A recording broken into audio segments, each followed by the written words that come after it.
We had a dream, and in that dream we found ourselves strolling through the surreal terrain of Dutch Renaissance painter Hieronymus Bosch in the Garden of Earthly Delights, and felt as though we were immersed in a modern reality feature film that only Tim Burton could direct.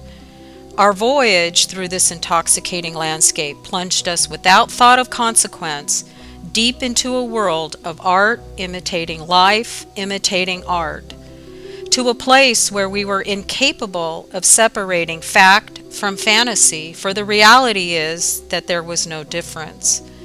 And like every true pageant of the masters, where a two-dimensional painting is brought to real life, we watched like voyeurs as the indulgent derangement of earthly pleasures before us morphed into a third-panel reality war zone.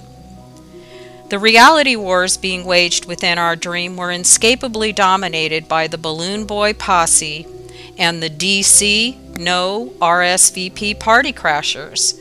We were rendered speechless as both competitors deliberately left in their wake a smoldering third-scene battlefield fully decimated by outrageous exploits, all dramatically delivered with the flamboyance required of a successful reality show audition.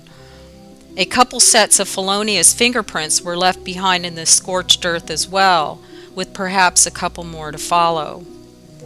Apparently, in the real world, the end is meant to justify the means. This ostensibly translates for many to mean no rules, no boundaries, no limitations, no dignity, and usually no talent. So when we see that big reality bull burst into a stampede through the china closet of innocent bystanders and carelessly shatter lives and livelihoods while screaming, "Me, me, me," we've bizarrely come to accept that even bad publicity is still publicity. Well, Psychology 101 has long asserted that negative attention is better than no attention at all. Yet to repetitively reward the bad behavior of attention grabbers with the media attention they're aggressively hungering for has not only helped to create a ravenous monster always starving for attention, but has unquestionably sustained it. As narcissism continues its incessant me parade across our high-definition screens, and Pavlovian conditioning reinforces the belief that anything and everything goes in the insatiable quest for notoriety, we can only wonder when going too far will be just going too far.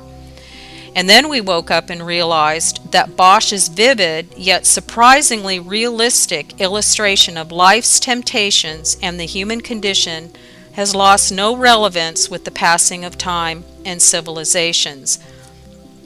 Can we reasonably expect that the Master's real-life Garden of Earthly Delights to remain as relevant in the coming centuries as it is today?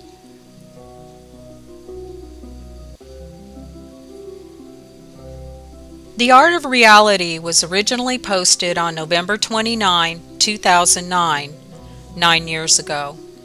The inspiration behind this dream sequence was a 15th century triptych oil painting on oak by the studio of Dutch Renaissance painter Hieronymus Bosch. It is said the tri-panel painting was intended to be an altarpiece, and as such had been given no identifying title or official name at the time of creation. Over the course of the last 5 centuries, this masterpiece has been known by a number of names. Today we call it the Garden of Earthly Delights. Being visionaries in our own way, we took great delight in Bosch's visionary and relevant interpretation of the cycle of earthly life, displayed like a book of murals to be read on the wall from cover to cover. The story of life as depicted by Bosch begins with the outer panels, the book covers if you will, which offer us a monochrome vision of what appears to be a holographic global flat earth and firmament dome, giving us the story setting. Like reading a book from left to right, we begin with the left interior panel showing what looks to be Eden or paradise, representing birth, creation, even innocence.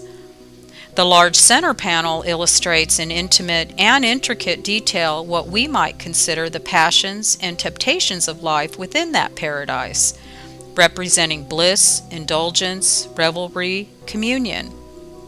The story then concludes with the right panel and the notion of paradise lost, representing last judgment, wretchedness, separation from the divine.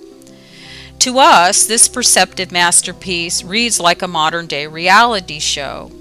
Courtesy of Operation Mockingbird, one look at the imagery of a current edition of any mainstream news or entertainment outlet says it all. So how close to reality were we? Reality is in the eyes of the beholder. It is a very individual thing. How to answer this question would depend upon one's perspective, because in the end, our interpretation of reality comes down to our personal perspective. And perspectives, like beliefs, can be indoctrinated. They can be programmed, controlled, and manipulated by external influences. And they can also change when challenged. Our entire world can transform forever when we embrace a new perspective. Whether the catalyst for change comes from listening to the whisper or from feeling the brick is somewhat irrelevant to the lasting impact it has on one's personal perception of their own reality. Everything may look the same on the outside, but nothing is the same on the inside. And that changes how we perceive everything. Most shifts in reality are a direct result of some form of consciousness quake. What we really want to know now is, could Bosch's third panel portrayal of what many believe to be a nasty afterlife instead be the behind-the-scenes underbelly of our present-day reality, with the center panel facade acting merely as the illusionary projection screen? Which brings us to the deeper question going forward. Was Bosch trying to show us that our world is a holographic simulation?